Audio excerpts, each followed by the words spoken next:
오늘은 복음 전파의 사명 두 번째 시간으로 내 삶의 밤빌리아, 그런 제목으로 같이 말씀을 나누도록 하겠습니다. 어젯밤 우리나라 탁구 여자 단체전 동메달 경기가 있었습니다. 독일과의 물러설 수 없는 경기가 진행됐습니다. 경기 전에 3명의 여자 선수들이 같이 모였습니다. 그리고 아주 특별한 장면이 방송을 통해 나아가게 되었습니다. 그림을 보여주시고요. 이렇게 3 선수가 손을 맞잡고 모였습니다. 삐약이라고 알려지는 신유빈 선수, 큰언니 전지희. 그런데 기도를 한 사람은 이은혜라고 하는 선수였습니다.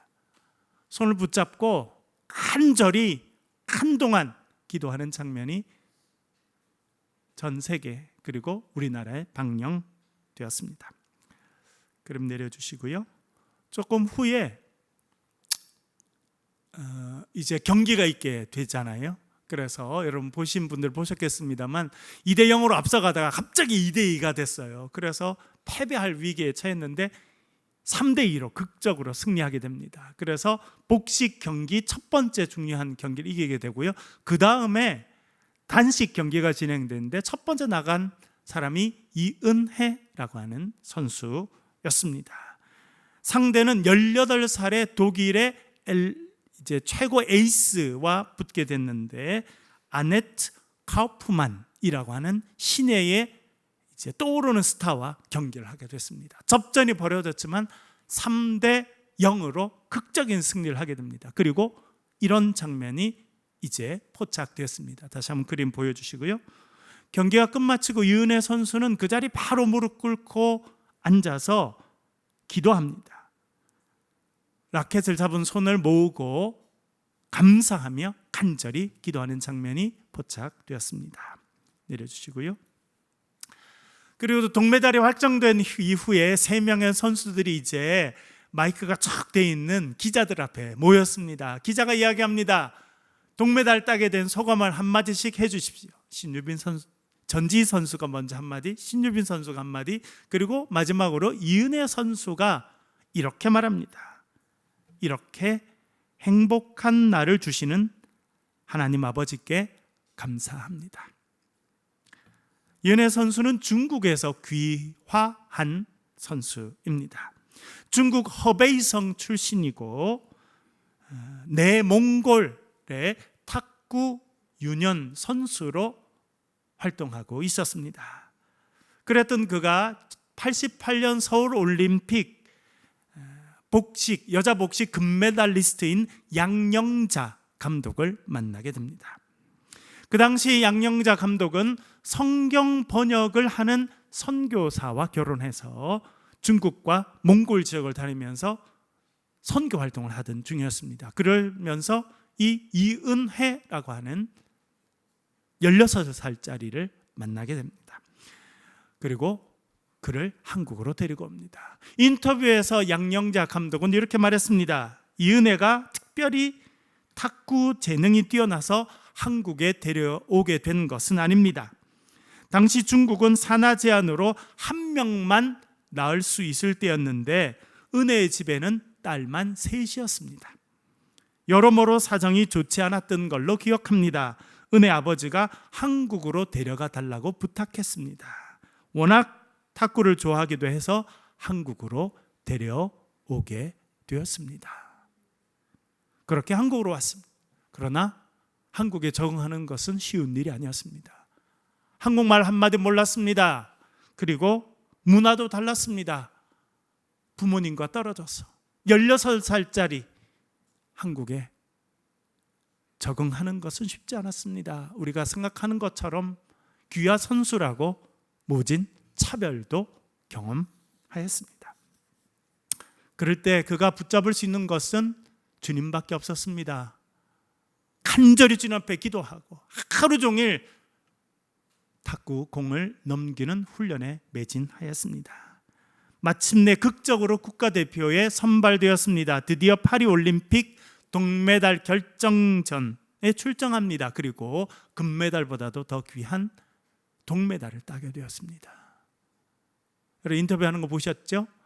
자기 참 힘들었다고 하면서 울먹이는 모습을 보셨을 것입니다. 그리고 아무도 없는 한국으로 보내주시고 국가대표가 되게 하시고 이제 올림픽 메달리스트가 되게 하신 하나님께 감사하는 모습을 우리는 감격적으로 같이 보았습니다. 제가 그 장면을 보면서요, 자세히는 모르겠습니다만 제가 생각해 보았습니다. 중국은 오랫동안 1가구 1자녀 정책이었습니다. 그런데 남아 선호 사상이 큰 중국에서는 딸이 태어나면 출산 신고를 하지 않았습니다. 왜? 기다렸다가 아들이 태어나면 한 명만 등록할 수 있기 때문에 딸이 태어나면 대부분 등록하지 않았습니다. 그런데 이 집은 딸만 셋이었다는 거예요. 그래서 아마 제 생각에는 이 은혜는 태어나도 등록하지 못했을 거라 생각되고, 가난한 집에서는 이 아이를 제발 좀 데려가서 새로운 길을 열어달라 부탁하지 않았을까. 한국에 와서 사는 게 얼마나 힘들었겠습니까? 그때마다 그는 탁구채를 붙잡고 무릎 꿇고 기도하며 하나님께 은혜를 구하며 살지 않았을까 생각됩니다. 그리고는 마침내 올림픽 메달리스트가 되었습니다. 우리 삶에도 원치 않는 어려움이 다가올 때가 있습니다. 잘 날아가던 비행기가 난기류를 만날 때가 있습니다. 지난 5월 21일 런던에서 출발한 싱가포르 에어라인 소속의 비행기가 싱가포르로 날아오던 중에 난기류를 만나게 됩니다. 그때는 기내식 밥을 나눠줄 때였는데 난기류를 만나서 비행기는 급전직하 내려오게 됩니다. 안전벨트를 하지 않았던 수많은 사람들이 공중으로 몸이 떠올랐습니다. 한 명이 사망하고 수십 명이 심각한 부상을 경험했습니다. 인생의 난기류를 만나게 된 것입니다. 그때가 우리 삶의 밤빌리아입니다. 밤빌리아는 마가 요한이 철저히 실패를 경험했던 바로 그곳이 밤빌리아입니다. 사도행전 13장 13절 한 목소리로 같이 한번 읽겠습니다. 같이 읽겠습니다. 화면을 보여주시고요. 같이 읽겠습니다. 시작. 바울과 및 동행하는 사람들이 바보에서 배 타고 밤빌리아에 있는 버가에 이르니 요한은 그들에게서 떠나 예루살렘으로 돌아가고, 아멘. 여기 제일 마지막에 분명하게 말하는 것이 있죠. 요한은 그들에게서 떠나 예루살렘으로 돌아갔다는 것입니다. 여기서 말하는 요한이 마가입니다. 그는 부잣집 아들로 태어났습니다. 그래서 이름을 두 가지 갖게 됐습니다. 요한이라고 하는 유대식 이름을 가졌습니다. 또한 마르쿠스라고 하는 로마식 이름을 갖게 됐습니다. 여러분 태어나면서부터 이렇게 이름을 두 가지 가진 유명한 사람이 성경에 있죠. 누구입니까? 바울이라고 불린 사울입니다. 사울은 유대식 이름이고 파울로스는 로마식 이름입니다. 꽤 괜찮은 집안에 태어났던 많은 사람들은 그 당시 두 개의 이름을 갖고 살게 되었습니다.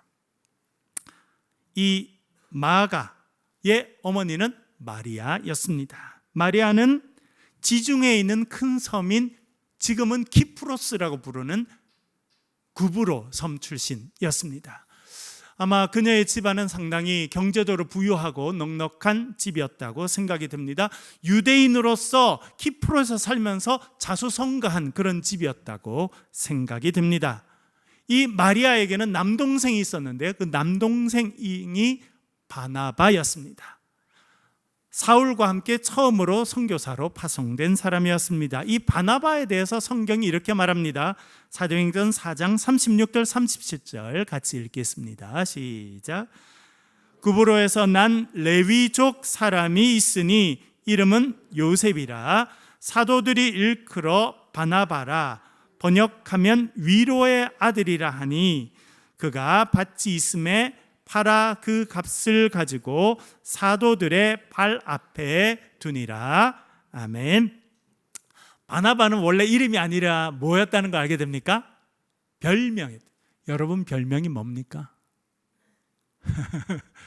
별명, 그 사람의 아주 특징을 사람들이 별명으로 지어 주게 됩니다. 이 사람의 별명은 바나바였습니다. 그래서 별명이 유명해져서 나중에는 바나바를 불리게 된 겁니다. 이 별명 바나바의 뜻이 뭐라고 성경이 말합니까?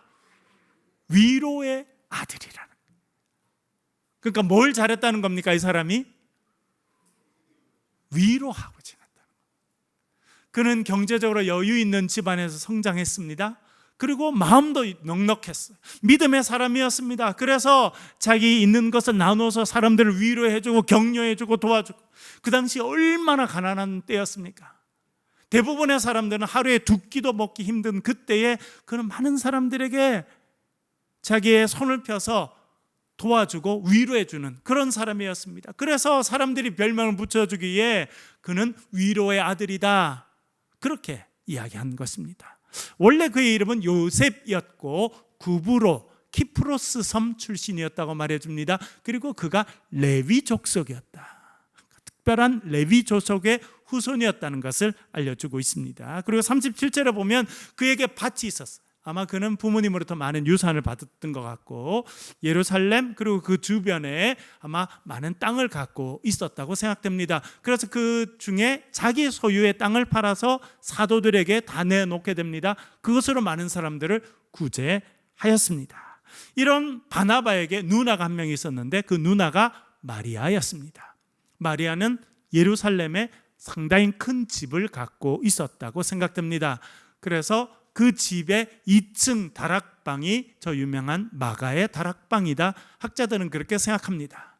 예수님께서 제자들과 최후의 만찬을 나누셨던 곳이 마가의 다락방이고 120명의 제자들이 모여서 전심으로 기도하다가 성령의 세례를 받았던 그 마가의 다락방이 이 마리아의 집이었다고 생각이 됩니다. 마리아는 경제적으로 넉넉했을 뿐만 아니라 믿음의 사람이었습니다. 자신의 집을 예배와 기도의 처소로 내어놓았다는 것을 알게 됩니다. 이런 부잣집 아들로 태어난 사람이 요한 마가였습니다. 좋은 교육을 받고 사랑받고 지냈습니다. 그러다가 이제 자기의 할머니 할아버지가 계신 구브로 키프로스 섬에 잠깐 방문해서 있었습니다. 그때에 자기의 외삼촌이 선교사로 파송돼서 구브로에 오게 됩니다. 외삼촌이었던 이 바나바는 자기의 조카를 선교팀에 이렇게 합류시킵니다. 이제 이 선교팀을 통해서 훈련도 받고 또 이제 큰 인물로 자랐으면 좋겠다 하고 이 바나바는 바울과 이야기를 해서 이 마가를 선교팀 일행으로 이렇게 합류하게 됩니다. 그리고 섬을 쭉 지나서요. 섬이 얼마나 큰지 섬을 쭉 지나서 제일 끝에 파포스라고 하는 곳에 이르게 됐는데 그곳에서 큰 어려움을 당합니다. 우리 지난주에 살펴보았죠. 이 파포스 바보라고 하는 이곳에서 선교팀은 큰 박해를 받습니다. 엘루마 혹은 바예수라고 불렸던 사람이 있었습니다. 그는 이 구브로 섬 전체를 다스리던 총독 서기오 바울의 측근이었습니다. 지난주도 말씀드린 것처럼 정치인들은 이런 영적인 지도자들을 옆에 두는 경우들이 많습니다. 특별히 옛날 시대 때는 인생이 어떻게 될런지 자연재해가 있을런지 어떨런지, 여러분 지금도 최근에 일본에서 난카이라는 지역에서 7.1의 강진이 있었습니다. 그런데 더 어려운 것은 100년, 150년 만에 한 번씩 있는 훨씬 더 큰 지진이 그 지역에 올 수 있다. 지금 이렇게 이야기를 하는 바람에 일본 총리도 딴 나라에 가는 일정이 있었는데 다 취소하고 와서 지금 대비한다, 뭐 이런 소식이 들립니다.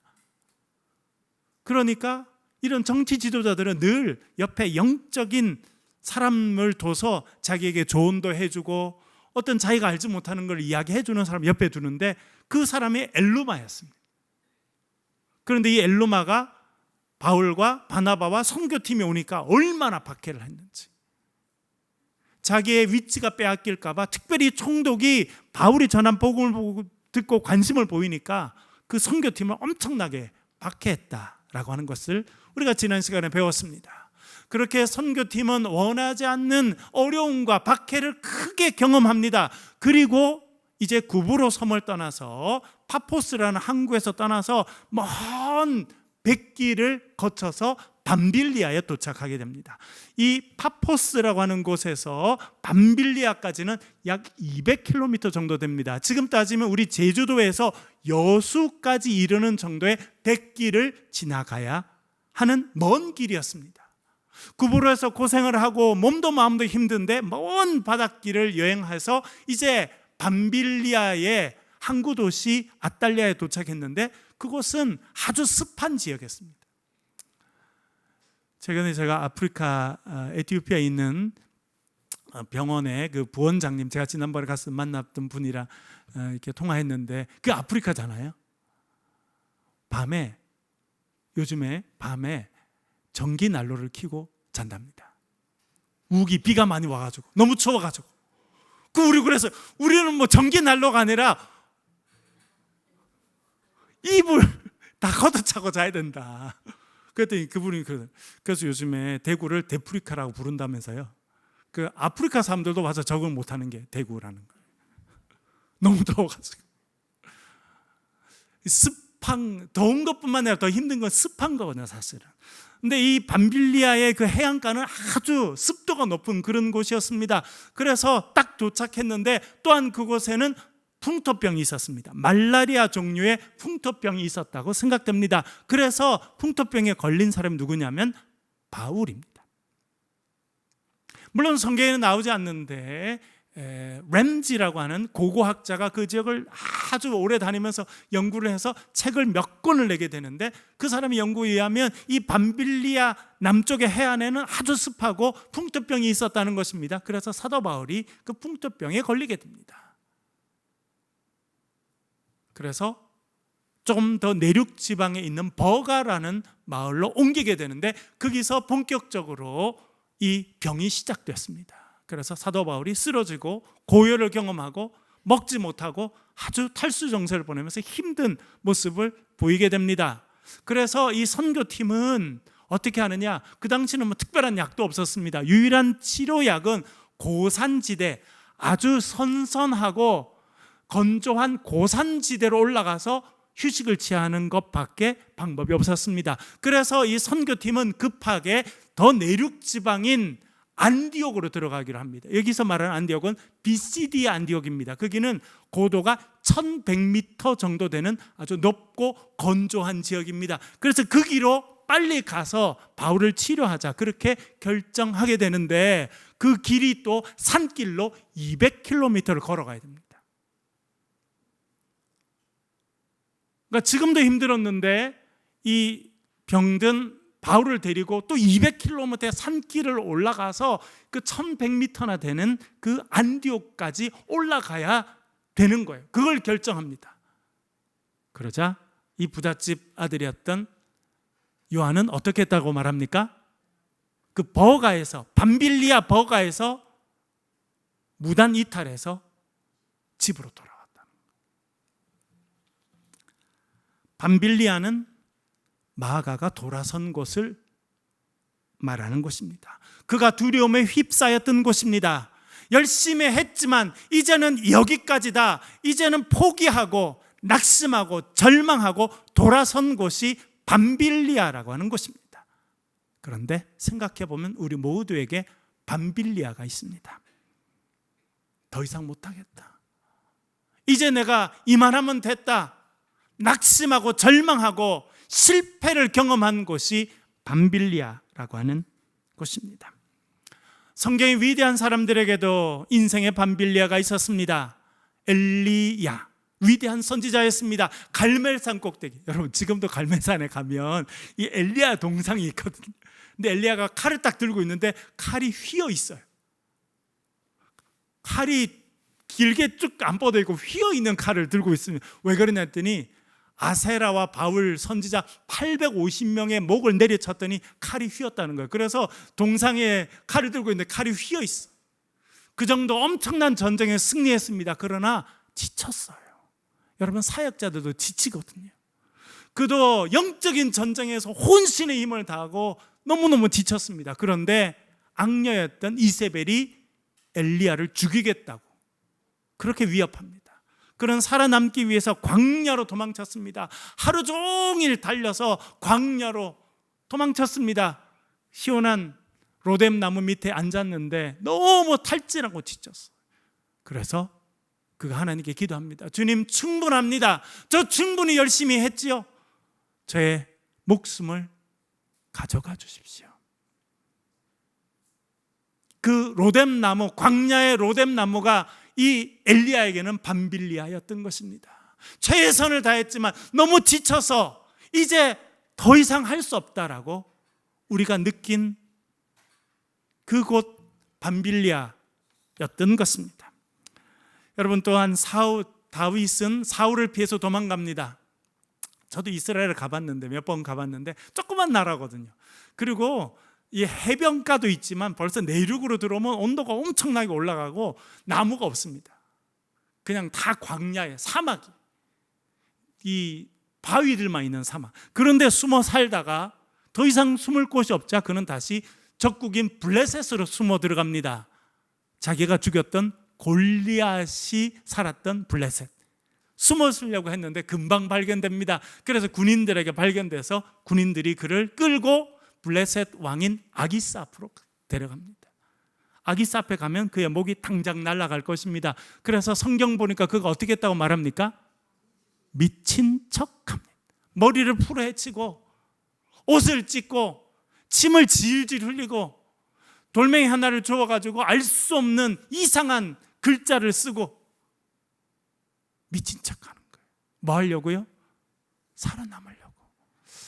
참, 여러분, 사람이 처할 수 있는 가장 처참한 순간이 목숨을 구걸해야 되는 순간이, 원수들 앞에 무릎을 꿇어야 되는 순간이거든요. 다윗에게는 이 아기스 왕의 궁전이 밤빌리아였어요.